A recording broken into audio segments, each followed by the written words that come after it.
পরস্পরের প্রতি শত্রুতা কখনো কল্যাণ আনে না। শান্তি চাইলে যুদ্ধ এড়াতে হবে। এই শান্তি মন্ত্রকে বুকে নিয়ে সংঘাতময় বিশ্বে শান্তি ফেরাতে 1948 সালে জাতিসংঘ শুরু করে তার শান্তিরক্ষা মিশন। প্রতি বছর 29 মে পালন করা হয় আন্তর্জাতিক জাতিসংঘ শান্তিরক্ষী দিবস, যা মূলত বিশ্বজুড়ে শান্তিরক্ষীদের মহান আত্মত্যাগকে সম্মান জানাতে 2003 সাল থেকে উদযাপিত হয়ে আসছে। দ্বিতীয় বিশ্বযুদ্ধের ধ্বংসযজ্ঞের পর 1945 সালে বিশ্ব শান্তি ও নিরাপত্তা বজায় রাখার মূল লক্ষ্য নিয়ে প্রতিষ্ঠিত হয় জাতিসংঘ। এরপর যখনই স্নায়ুযুদ্ধের দ্বন্দ্বে নিরাপত্তা পরিষদের বৈঠকগুলো স্থবির হয়ে পড়তো, তখনই শান্তিরক্ষা মিশনগুলো আশার আলো দেখাতো। শুরুর দিকে এই মিশনগুলো কেবল দুই দেশের সীমানায় যুদ্ধবিরতি পর্যবেক্ষণ করত, কিন্তু পরবর্তীতে তা বিভিন্ন দেশের অভ্যন্তরীণ গৃহযুদ্ধ থামানো এবং জটিল বহুমাত্রিক দায়িত্ব পালনে বিস্তৃত হয়। তবে এই পথ চলা সবসময় মসৃণ ছিল না। 1990-এর দশকের মাঝামাঝি সময়ে বসনিয়া, রুয়ান্ডা ও সোমালিয়ার কিছু মিশনের ব্যর্থতা জাতিসংঘকে নতুন করে ভাবতে বাধ্য করে, যা পরে ব্রাহ্মী রিপোর্ট 2000-এর মাধ্যমে সংস্কার করা হয়। এই গৌরবময় ইতিহাসের একটি বড় অংশ জুড়ে রয়েছে বাংলাদেশ। বাংলাদেশ 1974 সালের 17 সেপ্টেম্বর জাতিসংঘের সদস্যপদ লাভ করে। 1988 সালে প্রথম তারা শান্তিরক্ষা মিশনে অংশ নেয়।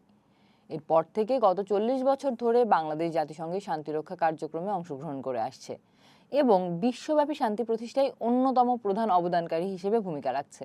1988 সালে United Nations Iran Iraq military observer group মিশনে মাত্র 15 জন সামরিক পর্যবেক্ষক পাঠানোর মাধ্যমে বাংলাদেশের শান্তিরক্ষা মিশনে যাত্রা শুরু হয়েছিল।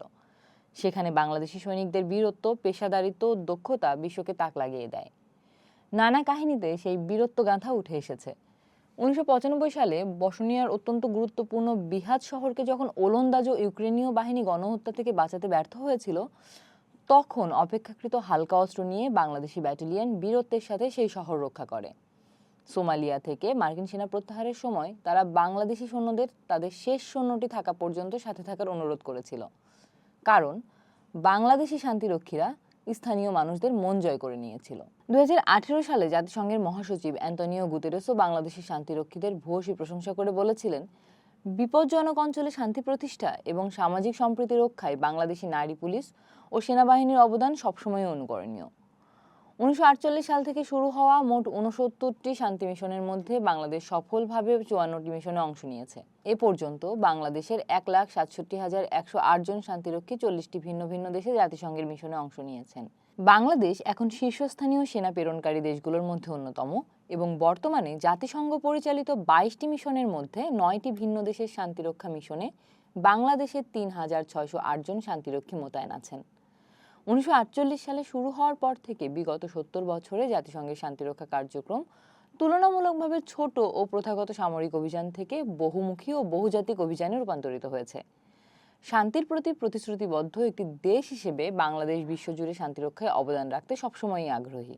জাতিসংঘের শান্তিরক্ষা মিশনে বাংলাদেশের ভূমিকা আন্তর্জাতিক সম্প্রদায়ের কাছে সবসময়ই প্রশংসিত হয়েছে। বাংলাদেশ পুলিশ ও সশস্ত্র বাহিনী যে সমস্ত মূল বিষয়ের কারণে বৈশ্বিক গ্রহণযোগ্যতা ও নির্ভরযোগ্যতা অর্জন করতে পেরেছে, সেগুলো হলো পেশাদারিত্ব, শৃঙ্খলা, নিরপেক্ষতার সাথে অর্পিত দায়িত্ব পালন, আন্তর্জাতিক তথা জাতিসংঘের মান বজায় রাখা এবং ম্যান্ডেট বা নীতিমালার প্রতি অনুগত থাকা।